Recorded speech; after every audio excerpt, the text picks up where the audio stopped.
നമസ്കാരം. ഞാൻ senior professor doctor Suresh K Guptan, medical scientist, director AIMRC Palakkad.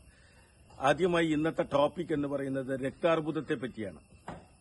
രക്താർബുദം നിങ്ങൾക്കറിയാമോ എന്നറിയില്ല. ശരീരത്തിൽ 80 അവയവങ്ങളെ അർബുദം ബാധിക്കാം എന്ന് ഞങ്ങൾ കണ്ടെത്തിയിട്ടുണ്ട്. ഇപ്പോൾ ഹൃദയത്തെയും ബാധിക്കുന്നുണ്ടെന്നും ഞങ്ങൾ ഗവേഷകർ കണ്ടെത്തിയിട്ടുണ്ട്. അതിൽ ഏറ്റവും അപകടം പിടിച്ച ഗുരുതരമായ അർബുദം ബ്രെയിൻ ഗ്ലയോമ അഥവാ മസ്തിഷ്ക ക്യാൻസറാണ്. ഈ നസൂർ അല്ലെങ്കിൽ പുട്ടുനോയി എന്ന് പറയുന്ന പല ഭാഷകളിൽ ക്യാൻസർ, അതിൽ രണ്ടാമത്തെ ഏറ്റവും വലുത് ശ്വാസകോശ അർബുദമാണ്. മൂന്നാമത്തെ രക്താർബുദമാണ്. രക്താർബുദത്തിൽ ഏറ്റവും അപകടമാണ് B12 എന്ന കൊബാലമിൻ കൂടിയ അവസ്ഥ.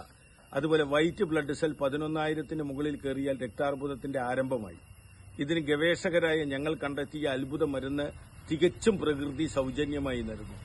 ഈ രക്താർബുദത്തിന്റെ പ്രധാന മരുന്ന് ഉണ്ടാക്കുന്നതും ഞങ്ങൾ അതിൽ റിസർച്ച് ചെന്നെത്തപ്പെട്ട നമ്മുടെ ചൈനയിലാണ്.